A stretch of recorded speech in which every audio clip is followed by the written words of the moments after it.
loungers at Osborne's general store. There seemed to be a change in the old man, an added element of furtiveness in the clouded brain which subtly transformed him from an object to a subject of fear, though he was not one to be perturbed by any common family event. Amidst it all, he showed some trace of the pride later noticed in his daughter, and what he said of the child's paternity was remembered by many of his hearers years afterward. "I don't care what folks think. If Lavinia's boy looked like his pa, he wouldn't look like nothing you expect.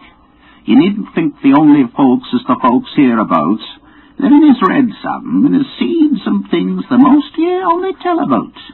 I calculate her man is as good a husband as you can find this side of Aylesbury.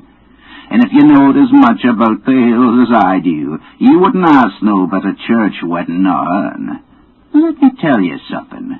Some day you folks will hear a child of Lavinia's a-calling its father's name on the top of Sentinel Hill." The only persons who saw Wilbur during the first month of his life were old Zechariah Whately of the undecayed Whateleys, and Earl Sawyer's common-law wife, Mamie Bishop.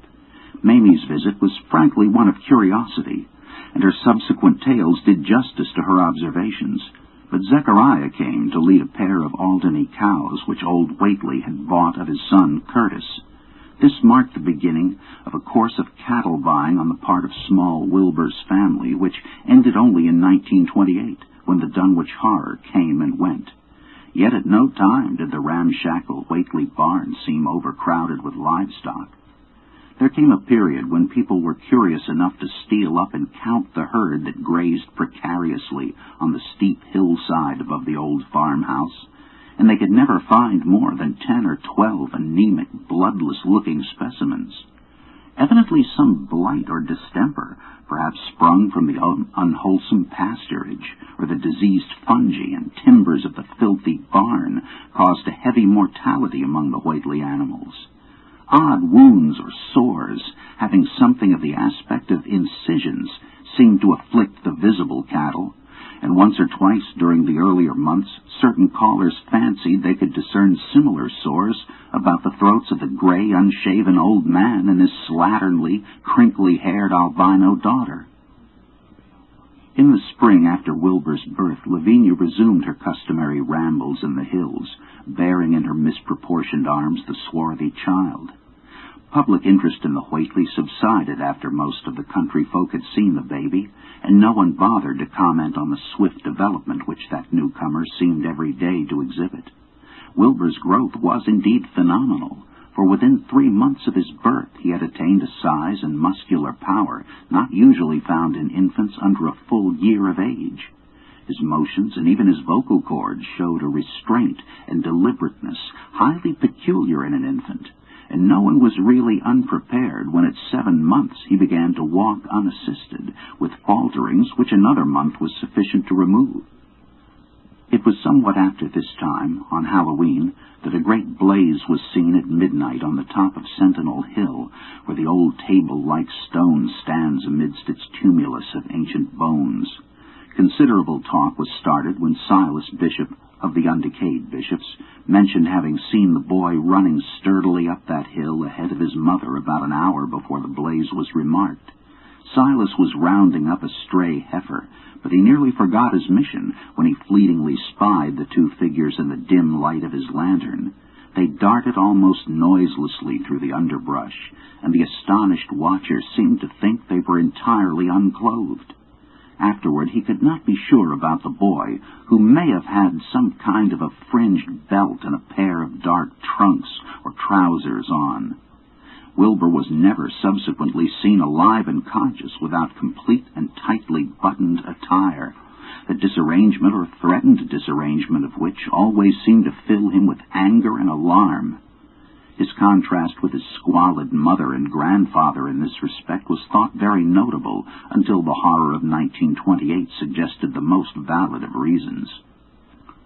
The next January, gossips were mildly interested in the fact that Lavinia's black brat had commenced to talk, and at the age of only 11 months. His speech was somewhat remarkable, both because of its difference from the ordinary accents of the region, and because it displayed a freedom from infantile lisping of which many children of 3 or 4 might well be proud. The boy was not talkative, yet when he spoke he seemed to reflect some elusive element wholly unpossessed by Dunwich and its denizens. The strangeness did not reside in what he said, or even the simple idioms he used, but seemed vaguely linked with his intonation or with the internal organs that produced the spoken sounds. His facial aspect, too, was remarkable for its maturity, for though he shared his mother's and grandfather's chinlessness, his firm and precociously shaped nose united with the expression of his large, dark, almost Latin eyes to give him an air of quasi-adulthood and well-nigh preternatural intelligence. He was, however, exceedingly ugly despite his appearance of brilliancy, there being something almost goatish or animalistic about his thick lips, large pored yellowish skin, coarse crinkly hair, and oddly elongated ears. He was soon disliked even more decidedly than his mother and grandsire, and all conjectures about him were spiced with references to the bygone magic of old Whately, and how the hills once shook when he shrieked the frightful name of Yog-Sothoth in the midst of a circle of stones with a great book open in his arms before him. Dogs abhorred the boy, and he was always obliged to take various defensive measures against their barking menace. 3. Meanwhile, old Whately continued to buy cattle without measurably increasing the size of his herd. He also cut timber and began to repair the unused parts of his house, a spacious, peaked roof affair whose rear end was buried entirely in the rocky hillside, and whose 3 least ruined ground-floor rooms had always been sufficient for himself and his daughter. There must have been prodigious reserves of strength in the old man to enable him to accomplish so much hard labor, and though he still babbled dementedly at times, his carpentry seemed to show the effects of sound calculation. It had already begun as soon as Wilbur was born, when one of the many tool sheds had been put suddenly in order, clapboarded, and fitted with a stout, fresh lock. Now, in restoring the abandoned upper story of the house, he was no less a thorough craftsman. His mania showed itself only in his tight boarding up of all the windows in the reclaimed section, though many declared that it was a crazy thing to bother with the reclamation at all.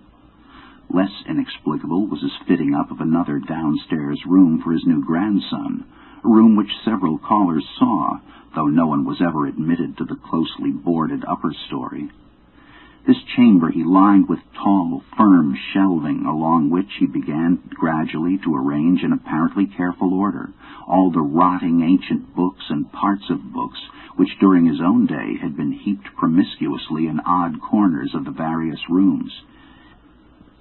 "I made some use of 'em," he would say as he tried to mend a torn black-letter page with paste prepared on the rusty kitchen stove, "but the boy's fitting to make better use of 'em. He'd ought to have 'em as well sought as he can, for they're going to be all of his larnin'." When Wilbur was a year and 7 months old, in September of 1914, his size and accomplishments were almost alarming. He had grown as large as a child of 4, and was a fluent and incredibly intelligent talker. He ran freely about the fields and hills and accompanied his mother on all her wanderings. At home he would pore diligently over the queer pictures and charts in his grandfather's books, while old Whately would instruct and catechize him through long, hushed afternoons. By this time the restoration of the house was finished, and those who watched it wondered why one of the upper windows had been made into a solid plank door. It was a window in the rear of the east gable end, close against the hill, and no one could imagine why a cleated wooden runway was built up to it from the ground. About the period of this work's completion, people noticed that the old tool house, tightly locked and windowlessly clapboarded since Wilbur's birth, had been abandoned again. The door swung listlessly open, and when Earl Sawyer once stepped within after a cattle-selling call on old Whately, he was quite discomposed by the singular odor he encountered. Such a stench, he averred, as he had never before smelt in all his life, except near the Indian circles on the hills, and which could not come from anything sane or of this earth. But then the homes and sheds of Dunwich folk have never been remarkable for olfactory immaculateness. The following months were void of visible events, save that everyone swore to a slow but steady increase in the mysterious hill noises. On May Eve of 1915, there were tremors which even the Aylesbury people felt, whilst the following Halloween produced an underground rumbling, queerly synchronized with bursts of flames. "Them witch Whately's doin's?" from the summit of Sentinel Hill. Wilbur was growing up uncannily, so that he looked like a boy of 10 as he entered his 4th year. He read avidly by himself now, but talked much less than formerly.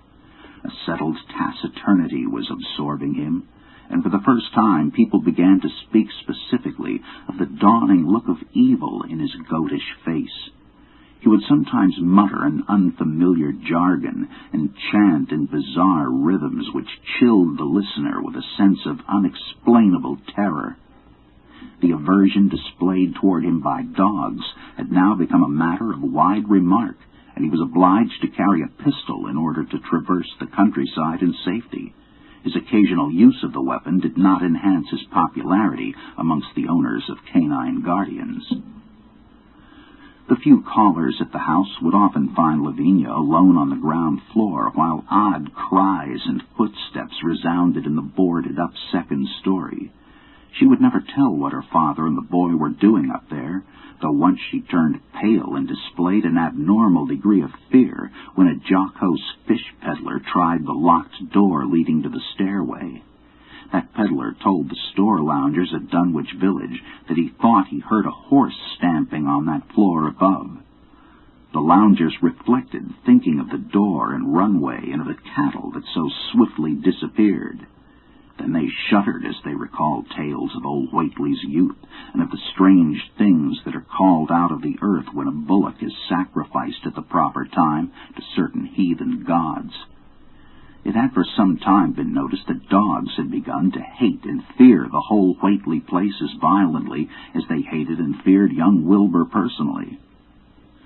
In 1917 the war came, and Squire Sawyer Whately, as chairman of the local draft board, had hard work finding a quota of young Dunwich men fit even to be sent to a development camp.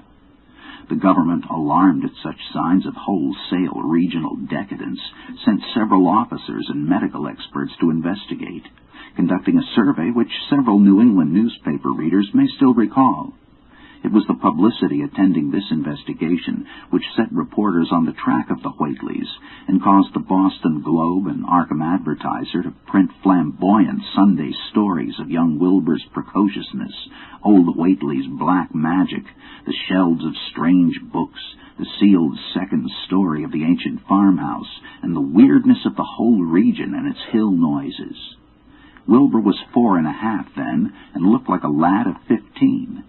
His lips and cheeks were fuzzy with a coarse, dark down, and his voice had begun to break. Earl Sawyer went out to the Whately place with both sets of reporters and cameramen, and called their attention to the queer stench which now seemed to